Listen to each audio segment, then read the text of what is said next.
Jadi setelah itu proses 1 tahun kembali ke Intim. Kembali ke Nah, pertanyaan menariknya, kenapa mau ke Intim? Untuk mengabdikan diri menjadi dosen. Ini pertanyaan yang bisa saja menjebak saya kan. Tidak bisa kembali ke Gemit nanti. Oh gitu ya. Ya. Selamat berjumpa kembali di obrolan Gema. Sore ini kita kedatangan tamu. Terima kasih sudah hadir di sini, Pak. Saya sapa Bapak, Kakak atau Om atau apa ini baiknya? Ya, terserah yang mana yang menyenangkan. Oke. Boleh Om, boleh Kakak, boleh apa saja. Mungkin saya akan ikuti dulu saja tradisi di kampus kita, STT Intim. Saya baiknya sapa Kakak saja supaya lebih enak ngobrolnya. Baik, sore ini kita kedatangan tamu. Beliau adalah Pendeta Hendrikus Nayuf, Magister Teologia, Magister Ministry. Iya. Beliau adalah salah seorang dosen dari STT Intim Makassar yang ditugaskan oleh Sinode Gereja Masih Injil di Timor untuk mengabdikan diri berkarya di STT Intim sebagai dosen. Nah, Pak Hendrikus sendiri ini sudah berkeluarga pastinya, dan kemudian sudah memiliki 2 anak, ya 1 perempuan 1 laki-laki, memiliki 1 istri pastinya. Tidak ada keinginan untuk tambah? Belum kepikiran atau memang tidak ada sama sekali? Ya, pendeta ini. Oh, pendeta ya, gitu ya. Untuk tidak lama-lama saya mau bertanya satu hal, memulai percakapan kita sore hari ini. Saya mau tahu apa pengalaman yang paling menarik ketika menempuh studi di kampus STT Intim Makassar. Ya, terima kasih. Pertama saya senang bahwa ini suatu inisiatif untuk membangun kultur beradaptasi dengan era digital yang begitu luar biasa. Dan era ini membuat kita untuk kemudian berada pada derap bersama untuk mau bertahan atau mau terhempas dari pergulatan dunia ini. Karena itu saya sedikit bercerita tentang pengalaman studi. Saya punya latar belakang studi bukan saja di teologi. Sebelumnya sempat studi di Tourism and Hotel Training Institute, kemudian on the job training di Denpasar, dan kemudian barulah kemudian masuk teologi. Itu berarti perjalanan kehidupan menuju STT tidak mudah. Karena saya masuk STT ketika usia sudah tidak muda lagi dalam kategori mahasiswa yang normal. Saya masuk STT dalam kondisi abnormal. Kalau boleh tahu berapa usia saat itu? Waktu itu 26 atau 25 tua lah. Iya. Dan saya menarik bahwa waktu masuk, mungkin teman angkatan saya melihat saya sudah kelihatan tua, walaupun ada yang bilang tidak bermutu, tidak bermuka tua maksudnya. Tapi kemudian mereka rame-rame menyapa saya Om Hen, dan saya enjoy menikmati itu. Yang penting saya berharap waktu itu jangan dipanggil Om-Om. Karena kalau dia Om-Om konotasinya agak negatif. Waduh, itu parah itu pemahamannya. Oke, dari situ kemudian saya ada di sini beradaptasi dengan anak-anak muda dan kemudian mulai belajar teologi dalam kondisi yang tidak mudah karena awalnya saya studi ke STT Intim Makassar itu punya cerita masa lalu yang tidak mudah. Tapi kemudian diizinkan Tuhan ada di sini studi bersama, dan masa-masa awal saya studi dalam kondisi keuangan yang kosong, nol, nihil. Hanya keberanian dan kemudian saya meyakini bahwa ini jalan Tuhan. Makanya ketika studi di sini saya cleaning service selama kuliah ketika semester 3 sampai menjadi tukang bersih di kampus ini. Iya, tukang sapu. Wah, luar biasa. Jadi mengambil Om Rengga sudah ada waktu itu. Siapa? Om Rengga. Om Rengga ada. Sudah ada. Jadi kakak ini mengambil peran Om Rengga sebagai tukang sapu atau menjadi saingan? Menjadi saingan. Menjadi saingannya Om Rengga. Pernah itu Om Rengga ada pecat. Suatu ketika saya sama Om Rengga hampir berkelahi. Karena berebut sapu enggak? Enggak, karena itu gerobak itu saya ambil tanpa minta izin. Dan dia marah sekali. Dia bilang, saya mau cari itu Hendrikus. Mana dia? Sok jago segala macam. Saya pegawai baru, takut juga. Tidak menghargai senior ya? Tidak menghargai senior. Tapi kemudian saya kembali jadi dosen. Dia bilang, aduh ini cerita masa lalu jangan diulang ya. Baik. Dan luar biasa bahwa setelah selesai S1 saya ambil magister ministry dulu.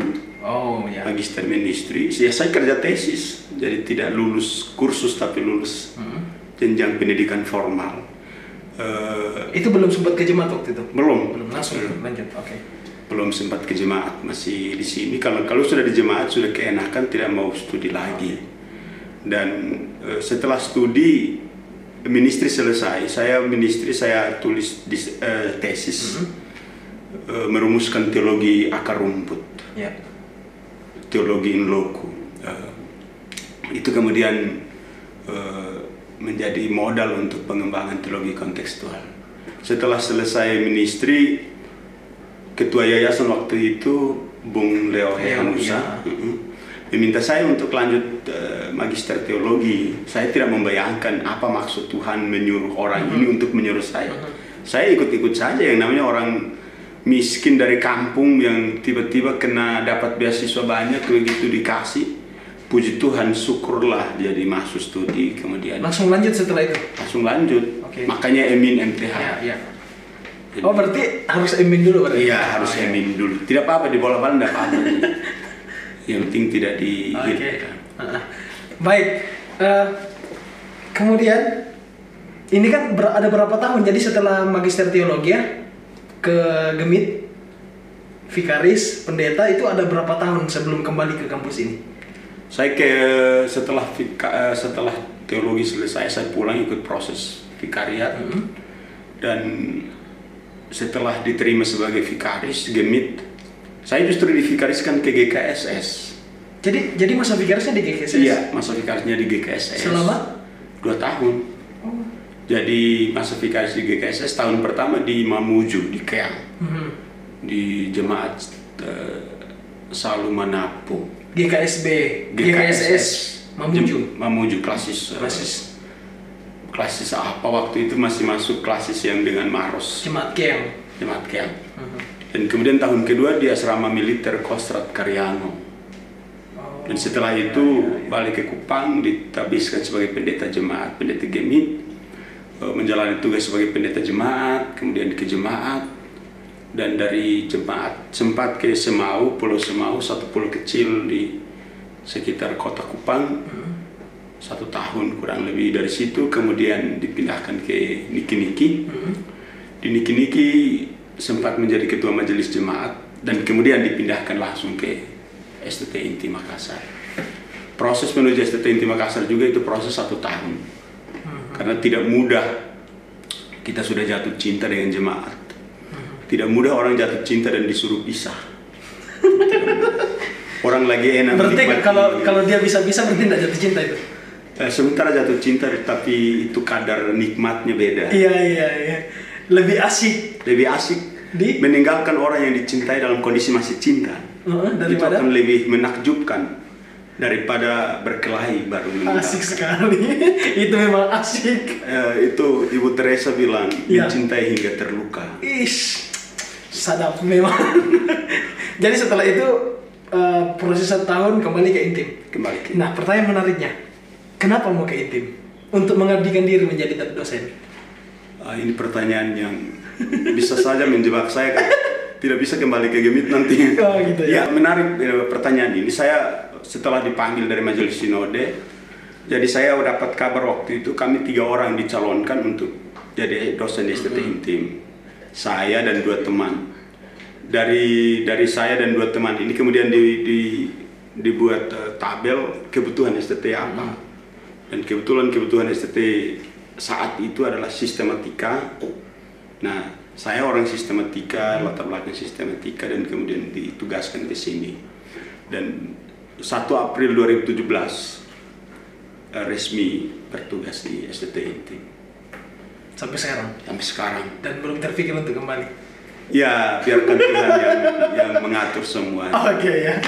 Oke, pertanyaan yang menarik lagi ini, sedikit agak konfrontatif. Lebih enak jadi pendeta di jemaat atau lebih enak menjadi seorang dosen di STT Intim? Kalau mau jujur ya. Jujur. Kalau mau jujur. Di sini di sini ruang ini kita harus jujur. Iya. Ya. Kalau mau jujur lebih enak pendeta jemaat. Lebih enak pendeta jemaat. Kenapa? Tidak pernah ada sesuatu hal yang tidak urusan dengan catatan kaki, tidak ada urusan dengan segala macam yang tiap hari buat kita pusing. Nggak ada urusan itu. Sistem Segala macam enggak. Apalagi kalau ketua majelis. Kita yang mengelola semua. Tapi satu yang enak lagi dari jemaat itu, tiap kali syukuran pulang bawa bungkus. Itu enggak ada di jemaat. Berkas-berkasnya. Berkas. Asik. Kalau di jemaat di kampus itu kita akan dapat itu saat anak-anak ujian. Itu pun kopi Toraja. itu yang datang bawa skripsi sambil bawanya ada kopi Toraja. Ada kopi Toraja, tapi ada komitmen moral. Sebelum di ACC, sebelum ujian harus ada batasan moral di situ, karena itu bisa mempengaruhi banyak aspek. Sehingga biasanya ada beberapa yang saya lihat tidak boleh ada interaksi apapun sebelum ACC. Kalau sudah ACC, sudah tanda tangan, sudah oke, terserah kamu. Termasuk berkas-berkasnya. Termasuk berkas tidak. Itu poin penting. Ini menjadi catatan menarik bagi teman-teman yang akan dibimbing oleh beliau, ya. Jadi tidak ada sogokan sebelum ACC. Ya, semua yang mau diberikan itu nanti setelah ACC supaya tidak mempengaruhi. Saya sebenarnya tidak terpengaruh dengan apa yang diberikan orang. Itu prinsip. Biar dia mau kasih saya 10 juta, kalau saya mau kasih C, saya kasih C. Ada beberapa yang dekat sekali, bahkan hampir tiap hari di rumah. Ketika ujian, saya kasih C. Ada yang kenapa bisa saya dapat C? Mari kita buka file, kita buka folder, kita buka banyak hal. Dan itu prinsip di situ. Kita berteman, tapi ada hal-hal yang tidak bisa dikompromi. Harus ada batasan. Dan bagi saya kalau mau datang bimbingan bawa apa itu tidak mempengaruhi saya ketika kasih nilai. Ya? Tidak ada itu. Dan saya sudah buktikan itu.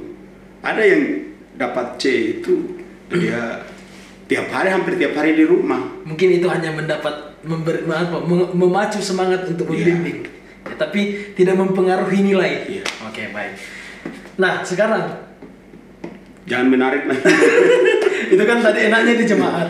Sekarang apa sih enaknya menjadi dosen? Pasti ada lah enaknya. Walaupun mungkin ya lebih banyak susahnya mungkin. Kalau dosen enak, selama 2 tahun kurang lebih. Kalau saya luar biasa dari kampus. Kalau saya tidak menjadi dosen, saya tidak mungkin ke Tentena. Saya tidak mungkin ketemu dengan banyak orang di Persetia.